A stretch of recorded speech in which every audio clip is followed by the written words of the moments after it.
Hello， 各位好，我是 Revision Lab 修診所的阿修，歡迎來到我的頻道。如果你是第一次看我們影片，記得先點擊下方訂閱按鈕，再打開旁邊小鈴鐺，這樣每次有新影片你都會第一時間收到通知。也幫我按個讚，讓 YouTube 知道你喜歡這種類型的內容。謝謝大家。我們現在正式開始。好，我們今天要來拆解一個可以說是最矛盾也最棘手的題目。你想想，一個被稱為是第四次工業革命核心的技術 AI， 當它碰上我們這個時代最嚴峻的生存危機，也就是氣候變遷的時候，它到底會是什麼角色？是帶我們走出困境的救世主，還是一個披着科技外衣在背後偷偷加速我們毀滅的破壞者？大家都知道，全世界在應對氣候變遷這件事上，說實在的，進度嚴重落後，幾乎可以說是陷入僵局了。結果就在這個時候，一個我們誰也沒想到的強大力量 AI 橫空出世。那它到底是打破僵局的關鍵，還是壓垮駱駝的最後一根稻草？所以啦，這就帶出了我們今天最核心的問題：面對氣候這盤幾乎無解的棋 ，AI 到底會是我們的超級英雄，還是一個隱藏在程式碼背後的敵人？接下來，我們會從正反兩個極端來深入拆解一下 AI 在地球的未來這盤棋局裡面，到底扮演着什麼樣的角色。OK， 我們先從樂觀的那一面，也就是最令人興奮的那一面開始看起。很多頂尖的科學家跟工程師都相信 AI 就是我們對抗氣候變遷手上最強的一張王牌。為了讓大家更好理解，我把它拆解成了4種關鍵的超能力。我們來看看它到底能為我們做些什麼。這4種能力基本上就是一套組合拳。第一種也是最基礎的，叫做優化現有系統。舉個最簡單的例子，透過 AI 跟感測器，我們可以讓一整棟商業大樓的能源使用效率達到極致，讓每一度電都花在刀口上。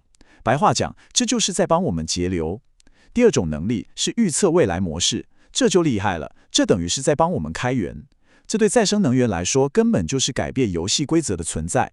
你想想 ，AI 可以更精準地預測天氣，告訴太陽能電廠或風力發電廠，接下來幾個小時雲要怎麼飄，風要怎麼吹，這樣就能把發電效率吹到極限。再來第3種，發明全新解方，這是最具顛覆性的一種。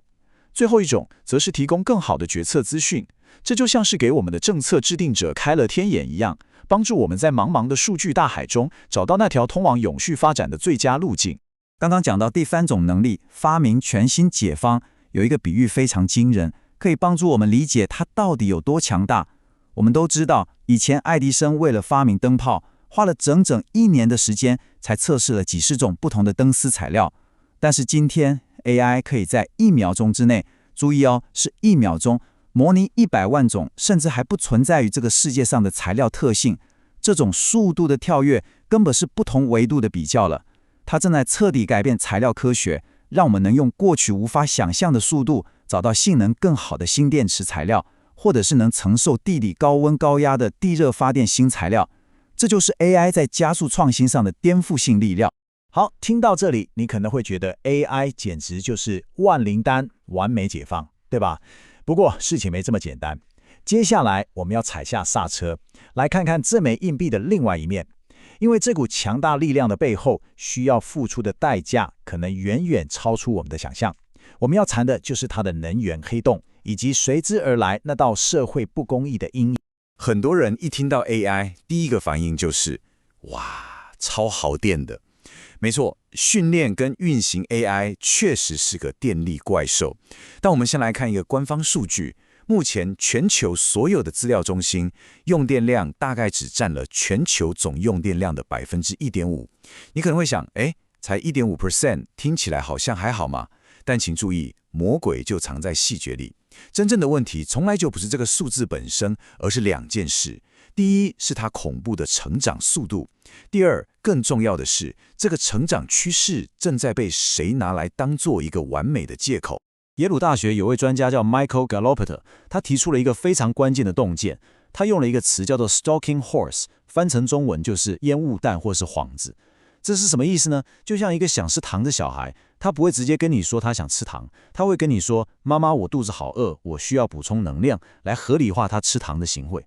Gallup認為 AI 最大的危險不是耗電本身，而是 AI 的電力需求這件事被傳統的化石燃料產業當成了一顆完美的煙霧彈。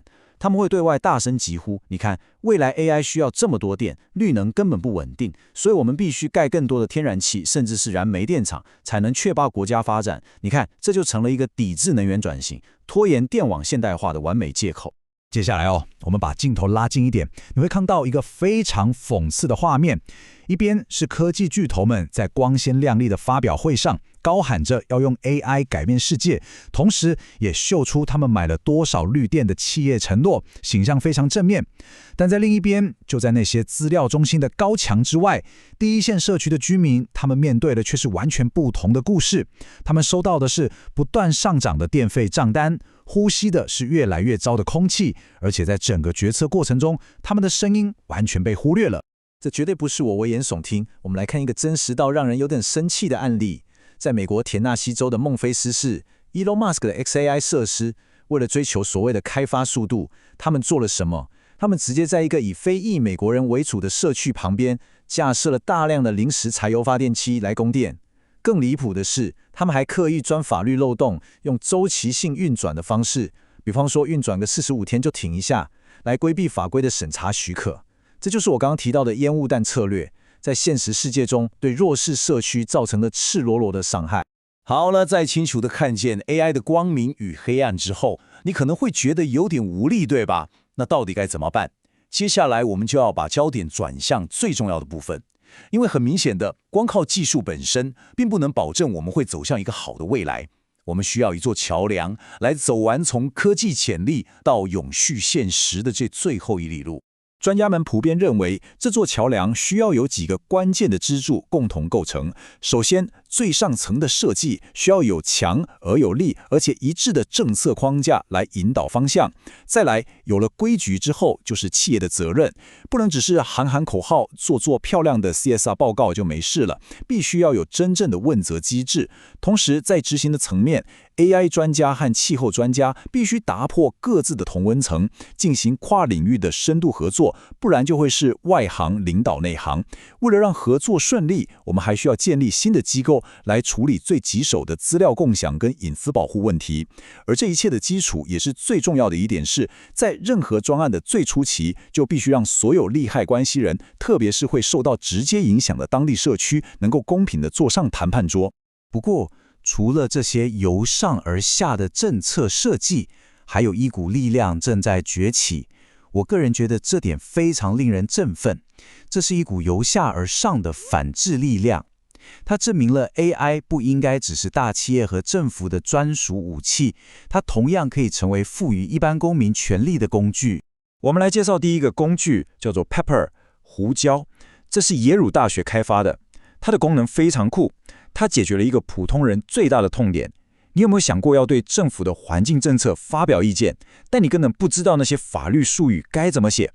現在你只需要用最口語的白話文寫下你的想法， Pepper 就能自動幫你轉換成一份符合法規格式、具有法律約束力的公眾評論，直接提交給監管機構。這等於是把複雜的法規流程給一鍵民主化了，讓每個人的聲音都有機會被聽見。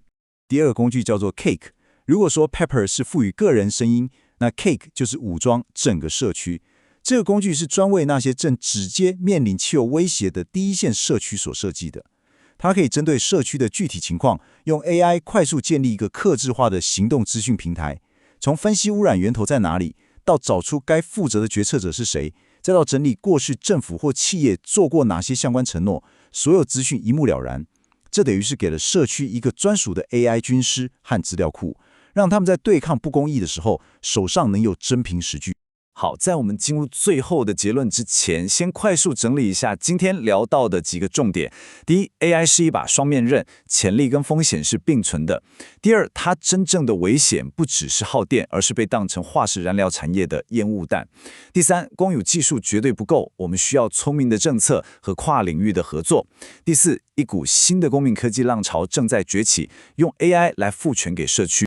這就引發了最後一個，也是最關鍵的思考。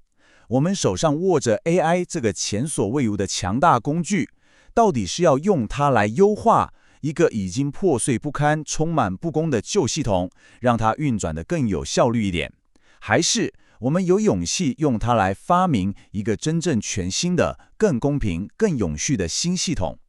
這個選擇將會決定我們所有人的未來。總結一下今天的重點 ，AI 在氣候變遷這場戰役中，既是潛在的英雄，也可能是隱藏的惡棍。它的4種超能力——優化、預測、發明、輔助決策，有潛力加速我們的能源轉型。但它龐大的電力需求，也可能被當作化石燃料產業苟延殘喘的煙霧彈，對弱勢社區造成不成比例的傷害。而最終決定 AI 走向的，不是技術本身，而是我們人類的選擇。我們如何建立智慧的政策，如何推動真誠的合作，以及最重要的，我們是否能像 Peppers 和 Cake 一樣，用 AI 賦權給更多的人民，而不是讓權力更加集中。今天的內容就到這邊。如果你覺得這集有幫助，記得馬上點讚、加訂閱、加開啟小鈴鐺。我們正在衝訂閱，需要你的支持。我是阿修，我們下次見，拜拜。